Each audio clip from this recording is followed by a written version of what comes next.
Hi, I am Carolina, and today I will talk to you about alcohol and my journey with it. I would like to start by saying a little bit of history. Those close to me know that I am really good at consuming alcohol, and I have been so my entire life. I started drinking around the time I was 16 or 17. I can't remember exactly.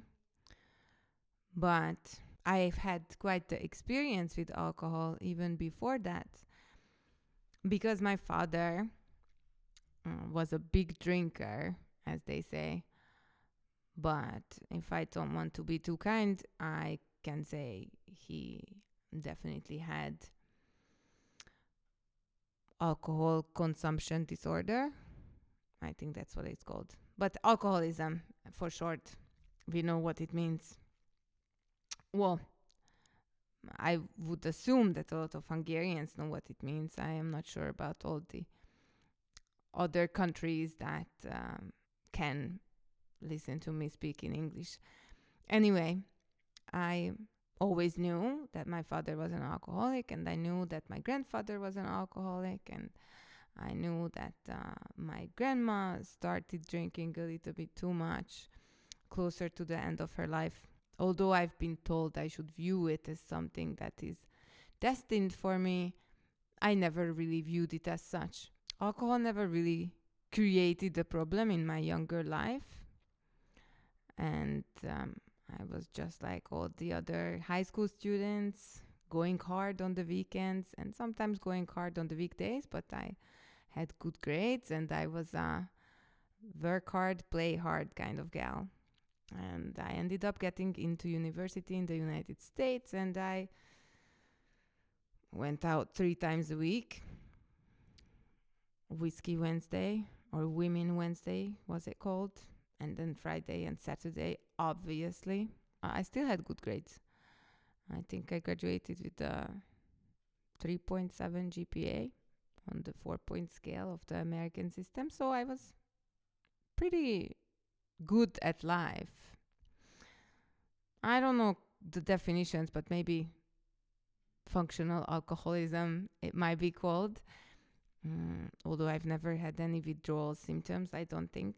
Needless to say, I came home and I lived with my father for a while after finishing college, and then I had quite a successful career. I've had some turbulence, and then one of the big turning points was when my dad died.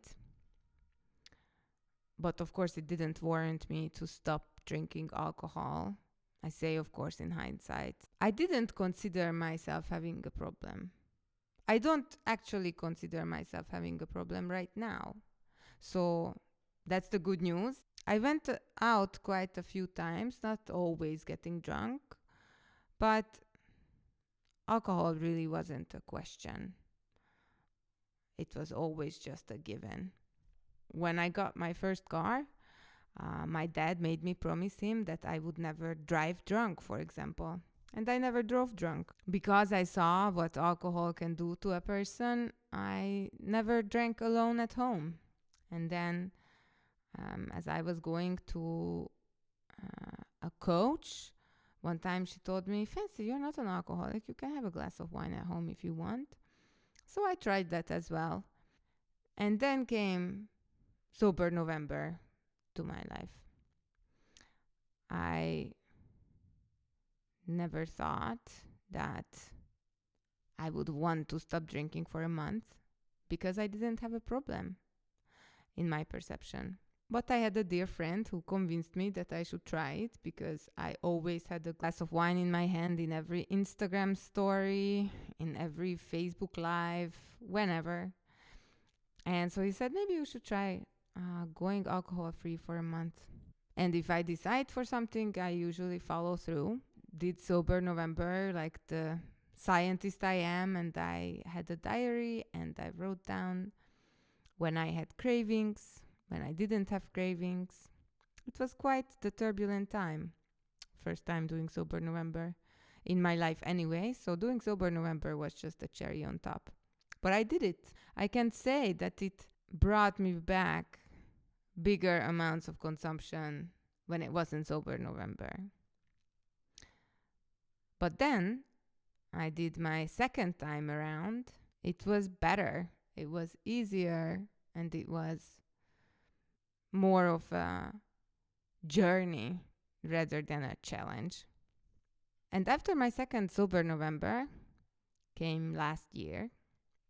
And last year, I again had some turbulent times. I think on April 11th, I decided that I've had enough for a while. So I went completely sober on no particular date, with no particular plan. I just decided that I've had enough partying for a while. I'm just gonna stop now. And I doubled down on work and on finding communities.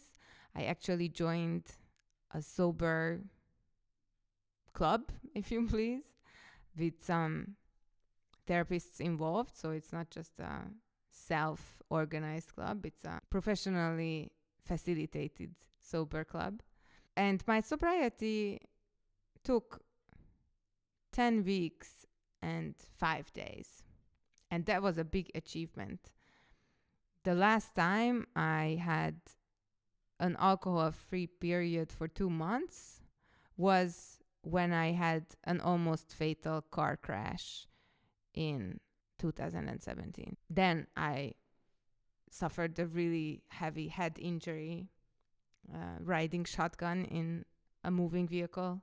And I didn't drink for 2 months because of that, which is probably less than I should have stopped drinking alcohol for. So anyway, so last year I had 10 weeks and 5 days of sobriety. And by the second week, I knew there must be a state of consciousness that is better than being in any altered state of consciousness. Not that I could find it, but I already had the words, because I was thinking, how on earth would I be able to say no to a glass of wine that I'm offered politely? And I thought the real answer should be, I am having such a great time being sober that I don't want to mess it up with anything. So thank you, but no. And if you could do it for 10 weeks and 5 days, why quit? Good question. The 10 weeks and 5 days included my birthday. And I didn't drink on my birthday. Actually, we had a sober club gathering and we painted and we went outside and it was lovely. And I didn't even feel like drinking. But at the end of my birthday week, I was taken out to a very nice Michelin star restaurant and I thought, what a time to be alive. I will regret if I don't taste the wine pairing with these amazing dishes. So I opted for the wine pairing with the menu. Actually, the wines were raw wines, some of them. And I can tell you that I didn't enjoy the wines as much as I had thought I would. I actually liked the organic juice pairing a lot more than I did the wine. And then I also realized that the part of the pairing is really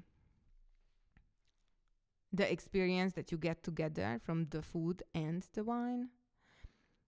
And I thought, how amazing is that there is an almost undrinkable wine and you pair it with this one specific food item and it becomes this amazing experience in your mouth. Without getting too philosophical about that, the next day, after my birthday dinner, I went to a city walk tour with a wine pairing, and that wasn't, quality wines and tastings. It was just good old getting drunk on the streets while getting historical context about the buildings around. And then I carried on with my up until then usual life. So 10 weeks and 5 days of total sobriety, and then it went away immediately. And then I still had fun, but I started to realize that I had more fun when I was sober. And I also started to realize that part of my drinking was really trying to fit in and trying to help others feel like they fit with me. Because or you don't know, but you can see, I am pretty open. I can most of the time speak to anyone about mostly anything. But sometimes I feel others need a little bit of liquid courage to open up about their problems or their issues. I arrived to my third sober November, and I had a lot of fun being alcohol-free, telling everyone about my alcohol-free journey. And then in December, of course, I celebrated Christmas and New Year's, but I could already tell that I wanted to change something. And that something was getting sober. And I started to think, why can't you ever know about people's sobriety journey? It's always like, oh, he's been sober for 3 years, or she's been sober for 5 years. And I wanted to make a video right away in early January saying, I'm gonna be sober. But I realized all the possible drawbacks of making such commitments so early on. And I decided to go to Vipassana, check out my earlier video to hear about that experience. Since that was a camp completely secluded from the rest of the world, I kind of felt like that would be cheating to include that in my sobriety journey, even though it was really good to be sober. So New Year's Eve was my final act of 2024. I've been sober since January 1st. I could say the afternoon of January 1st. And I have had a lot of fun with that. But it's not been like the really crazy April that I had last year. It's been slower, and it's been more about finding my priorities, creating a morning routine for myself that I really like and appreciate, and that I actually do for myself, rather than because I read it in some influencer's journey. And I thought that it would be a nice commitment to say, I will stay sober until my birthday again, which is June 25th. So it's a little bit over half a year, and I think it's doable, and it gives me a nice little perspective as to how long this part of the journey should be. I've been thinking about some of the things that need to be done for this to work. And one of them is really being committed to myself and committing to being sober. Another idea for me is to get a sober crew, to have some people who aren't necessarily looking at any mind-altering substance as a given when we get together. So some friends who are also sober, either because they have been sober or because they are too getting sober. Community is so important in every aspect of our life.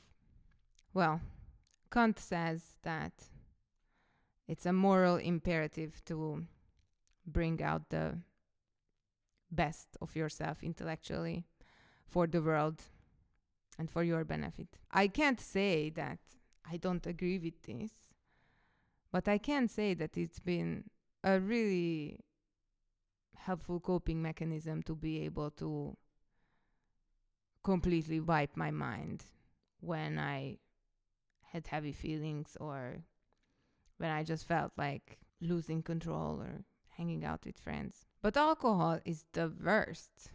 I mean, by now we know that it has 0 to no health benefits if you consume any alcohol. It is just historical context for which it is the legal substance that people can use. And it is both water soluble and fat soluble, so it can cross the blood-brain barrier and it can dissolve any part of your body, basically. So I think it's a really good decision to get sober. Also because I have such a family history with this. It's nice to feel like I am breaking some of the generational trauma.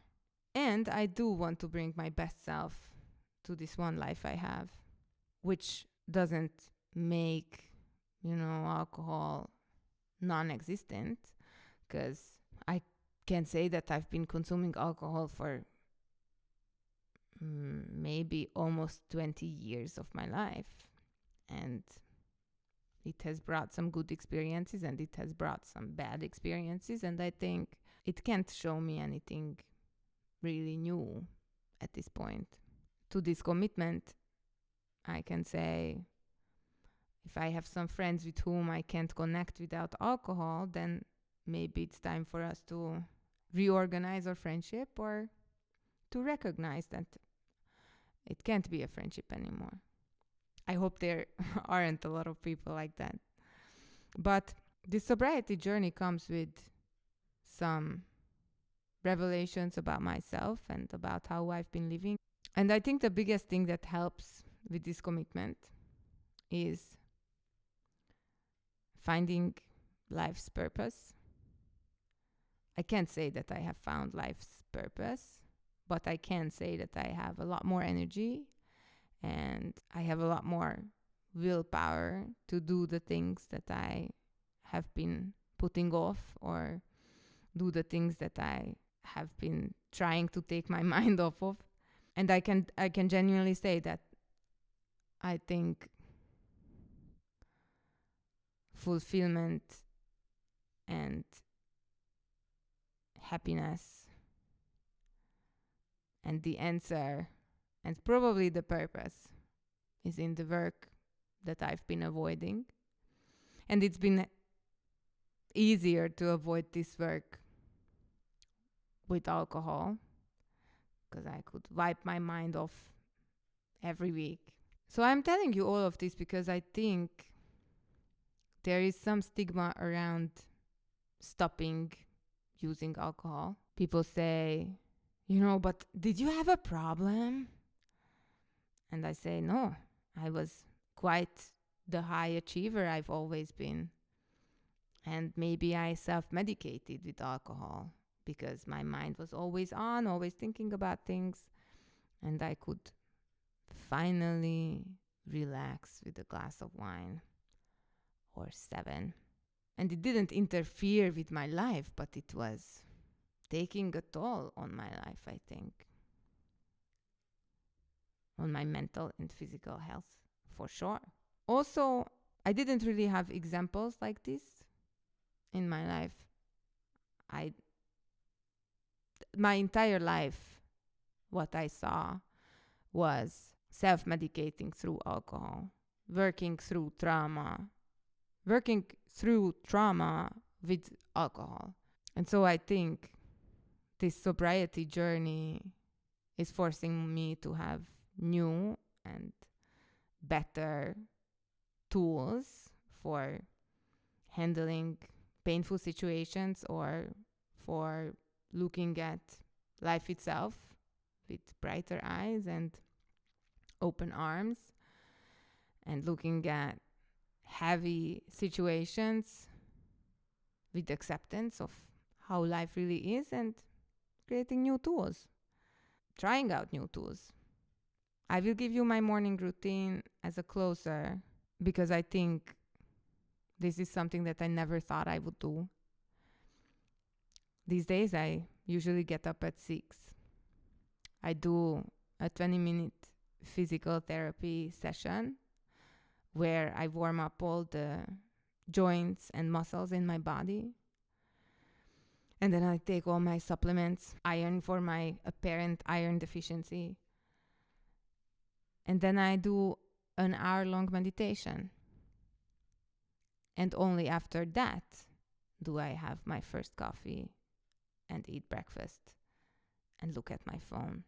So my message to you, first of all, if you've never had any sort of addiction or anything resembling addiction, if you've never struggled with scrolling too much on social media or watching too much porn or overworking yourself or overeating yourself or gambling, if you've never struggled with any of that and you can't relate to this conversation, then at least, please, don't be judgmental. Be curious about others' experience because they have vastly different experiences than you. And if you do have some issues around alcohol or other substances, if you do realize that you are working yourself to a pulp, if you have noticed that you spend too much time scrolling through social media aimlessly, then be compassionate to yourself and change something. I wanted to say make a plan, but you don't even have to make a plan. You just need to decide and follow through. And if you can't, get help. First of all, I am sure there are people around you who might have similar experiences, and talking about these issues creates such bond and understanding between people. And if your friends aren't enough and can't help you, and you can't help you, then get some professional help. Go see a therapist, an addiction consultant, or a coach, or whatever. Get somebody from the outside to give you honest feedback and to guide you on your journey. And with that, I'm gonna share my journey in hopes of sparking others to start their own journey. So follow this channel and hit the bell or whatever. And I hope to see you next time.